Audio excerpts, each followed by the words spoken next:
There is a teaching so powerful it was systematically erased from human consciousness for millennia. Not by accident, by intention. Because whoever understands this truth can no longer be controlled, manipulated, or convinced they need permission to exist in fullness. This truth has a name. It is 2,000 years old, and it begins with a 7-word phrase you've already heard, but never fully understood. There is a secret that would change everything if you knew it. Someone decided you shouldn't. For millennia, a knowledge was guarded, distorted, and erased from common minds. It was not forgotten by accident. It was hidden with intention, purpose, and surgical precision. This knowledge belongs to Hermes Trismegistus, the thrice great, master of all mysteries. His name means thrice great, priest, king, and philosopher of the invisible cosmos. He did not teach religion. He taught the mechanics of reality, how the universe actually works. His teachings reached us fragmented, censored, buried beneath centuries of silence. But what remains is enough to completely transform your understanding of who you are. This is not a story of belief. It is a story of structure, the invisible structure of existence. Prepare yourself. What you are about to discover cannot be unlearned. The Corpus Hermeticum, the sacred texts of Hermes, was translated only once in modern history. It was 1463. Cosimo de' Medici interrupted the translation of Plato to prioritize Hermes. That was no accident. Something in those pages was more urgent, more dangerous, more powerful than Plato could ever be. The central teaching of Hermes fits in 7 words: as above, so below. But that phrase conceals a revelation that reaches far beyond its simple, elegant surface. The universe has a structure. That structure is mental, and you are inside it. Or worse, you are it. Hermes called this principle the All, and said that the All is mind. The universe thinks, not metaphorically, literally. Matter is the dream of a mind that has no beginning and no end. And if the universe is mind, then what is your own mind? The answer changes everything. But before revealing that, we need to understand why this teaching was considered so threatening. It was not a threat to the divine. It was a threat to the power structures that controlled access to the divine. If every human being is a direct expression of the universal mind, what would you need intermediaries for? This idea toppled temples, dissolved hierarchies, and made every human being their own spiritual authority. That is why it was suppressed, ridiculed, called heresy, magic, and madness. But truth cannot be burned. It only sleeps, waiting for the moment to be remembered. Let us return to the beginning, to before the first thought. In the Hermetic texts, creation does not begin with matter. It begins with consciousness contemplating itself. The All, which is mind, thinks, and that thought becomes the universe. Simple, radical, irrefutable. The 7 Hermetic Principles are the invisible laws governing all manifest reality. First, the Principle of Mentalism. Everything that exists is mental. Reality is a state of consciousness. Second, the Principle of Correspondence. The external world perfectly mirrors the internal world. As above, so below. As within, so without. As the great, so the small. Third, the Principle of Vibration. Nothing is still. Everything vibrates. The difference between matter and mind is frequency. Fourth, the Principle of Polarity. Everything has its opposite, and those opposites are the same in essence. Fifth, the Principle of Rhythm. Everything flows and ebbs. Every tide rises and falls. Every pendulum swings. Sixth, the Principle of Cause and Effect. Nothing happens by chance. Every effect has its precise cause. Seventh, the Principle of Gender. Everything has masculine and feminine polarity. Creation requires both. These are not abstract philosophical concepts. They are operating instructions for reality. Hermes did not leave these principles to be admired. He left them to be used. Whoever understands the principle of mentalism understands that their mind does not observe reality, it sculpts it. This was taught in secret, because whoever believes they are a victim of the world will never question who governs it. But whoever knows that mind shapes reality, that being becomes ungovernable, free, sovereign. The Emerald Tablet, the most sacred text attributed to Hermes, is a map of that sovereignty. It says, "What is below is like what is above, to accomplish the miracles of one thing." That one thing is the mind. And the miracle is that you can learn to operate it consciously. Newton studied Hermes in secret. Einstein kept copies of Hermetic texts in his library, not because they believed in magic, but because they recognized that modern physics was rediscovering Hermes. Quantum mechanics says the observer affects the observed. Hermes said that 2,000 years ago. The difference is that science still doesn't know what to do with this discovery. Hermes already knew. What Hermes taught was technology, a technology of the mind. No devices, no intermediaries. Every thought you think is an act of creation. Every belief you hold is a law you obey. Most people live as if reality is something that happens to them. Hermes laughed at that illusion, because whoever believes they are effect never realizes they have always been the cause. Always, without exception. The Hermetic teaching is not positive out of optimism. It is positive out of mathematical precision about reality. The universe has no preferences. It only reflects, with perfect fidelity, without any judgment. What you radiate mentally, with conviction, emotion, and repetition, the universe amplifies and materializes. This sounds simple, and it is. What is not simple is undoing decades of conditioning to the contrary. We were taught to fear the mind, to distrust the imagination, to call fantasy what is actually creation. But Hermes taught the opposite. Disciplined imagination is the most powerful tool in the cosmos, not the passive fantasy of daydreaming, the active, intentional vision, charged with emotion and absolute certainty. Hermes said the initiate must first change from within before the world changes from without, not as pious philosophy, as physical law, as the mechanics of reality, as an operational instruction. The reality you experience is always the external impression of a predominant internal state. This is the most important law of all, and it is the one most rigorously erased from public consciousness. Because whoever understands this law can never again be controlled by fear, scarcity, or external narrative. Let us go deeper. Because what we are about to explore goes beyond philosophy or spirituality. We are talking about how consciousness functions as the primary substrate of all physical reality. The Hermetic text, Poimandres, describes a vision. Hermes sees the all, an infinite and living light. Within that light, a dense darkness descends. From the collision between light and darkness, the universe is born. But the crucial detail most people miss: the darkness is not the opposite of light. It is its extension. The visible universe is how the infinite mind experiences itself through limitation and form. You are not a creature who sometimes has spiritual experiences. You are consciousness using a body. And because consciousness creates, and you are consciousness, you create, constantly, without pause. The question is not whether you create your reality. The question is whether you do it consciously or by default. Most people create by default, repeating unconscious patterns, inherited, conditioned, never examined. The Hermetic initiate learn to create consciously, to be the architect of their own experience.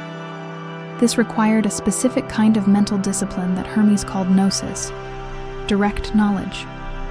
Gnosis is not knowing about something, it is becoming it. It is the difference between reading about fire and being burned. The Hermetic process had 3 stages: purification, illumination, and union, which the Christians adapted and concealed. The purification was not moral, it was epistemological, clearing the false beliefs that distort the perception of reality. The illumination was literal. The mind began to perceive the invisible laws operating in everything around it. And the union was the final recognition that the observer and the observed are the same thing. This is the central teaching that was suppressed, the identity between human consciousness and the creative principle, not as poetic metaphor, as a literal description of the ontological structure of the universe. You are not separate from the creative source. You are a localized expression of that source operating in time. This completely changes the question, not, how do I get more, but how do I remove what blocks what I already am? The Hermetic texts describe 7 spheres or planes the soul traverses when incarnating into matter.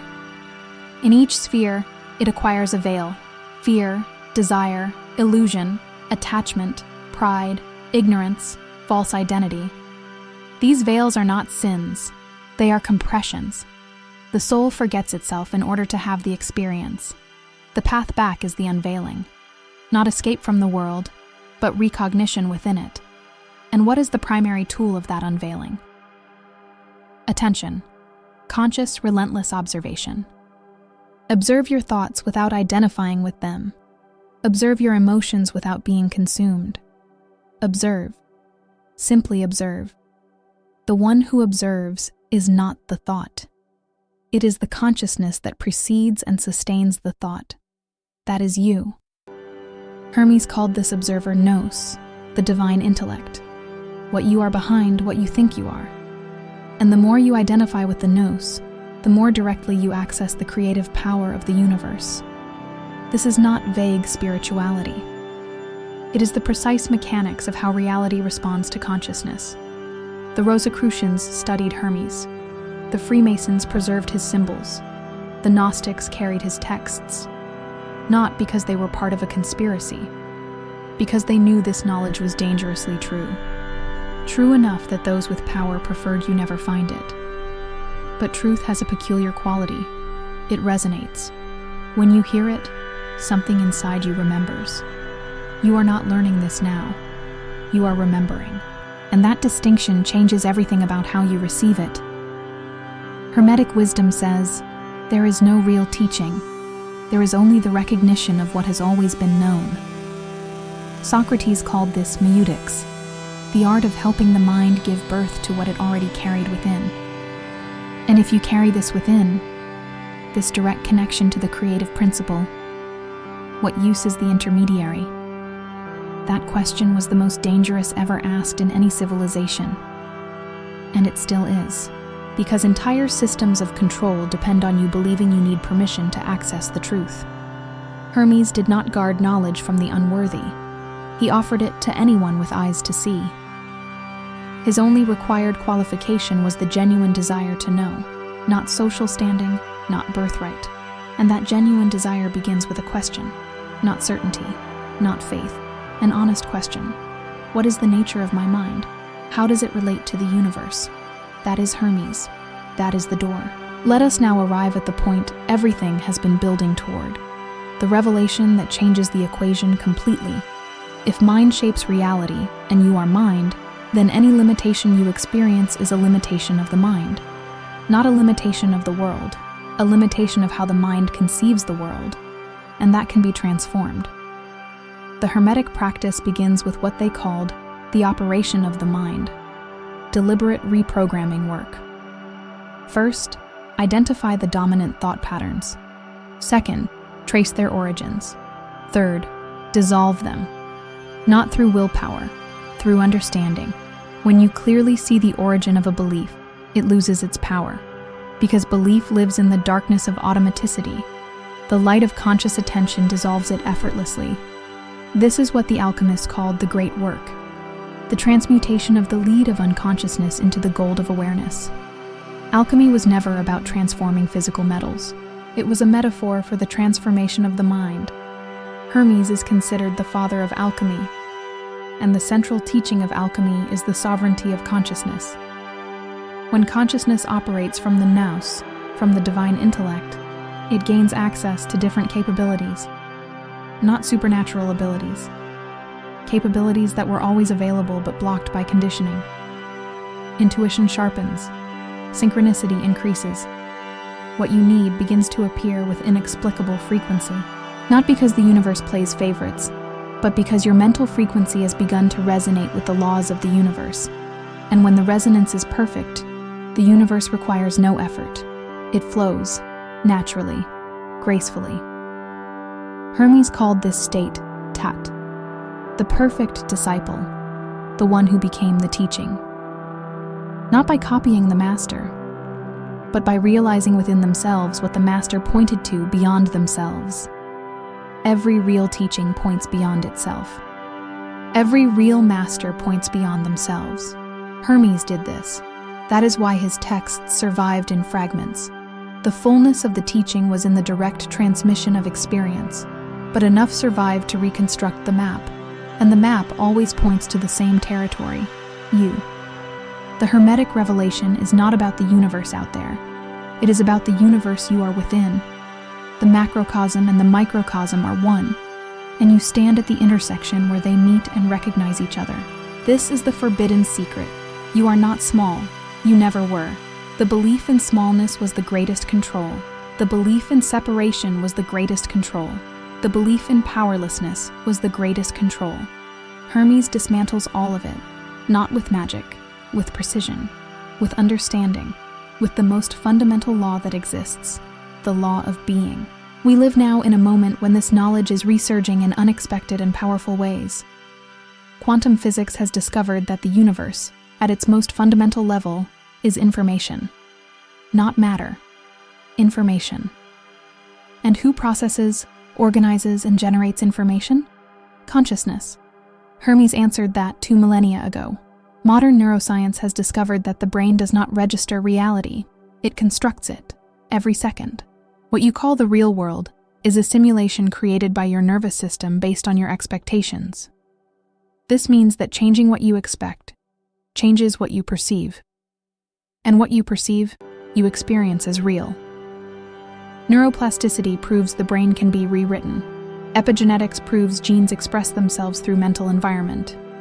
The mental environment is the predominant state of your consciousness. Hermes taught how to deliberately modify it. Field physics suggests that highly coherent consciousnesses affect surrounding fields. Hermes called this opus. The coherence of your consciousness is your greatest form of influence in the world. Not your words, not your actions. That is why Hermes emphasized silence, meditation, withdrawal, internal convergence before any outward action. One action arising from coherent consciousness carries a potency that 1,000 reactive actions could never match. The modern world trains us for constant reactivity. The Hermetic path teaches the sovereignty of deliberate response. You can observe your thoughts without acting from them. That space between stimulus and response, that is freedom. What Hermes called nous, pure consciousness, is what creates that space. And that space is power.